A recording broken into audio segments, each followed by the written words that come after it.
Hello, today I'm going to be showing you how to reset the oil life on a 2023 Nissan Rogue.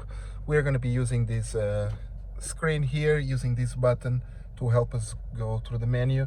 It's very simple. We're going to be scrolling through using these left and right buttons. Look for our settings menu. Here on settings, you're going to push OK and scroll down with this wheel until you get to maintenance. Once you get to maintenance, you hit OK, and then you reset whichever one you're trying to reset. In this case, we are doing oil and filter.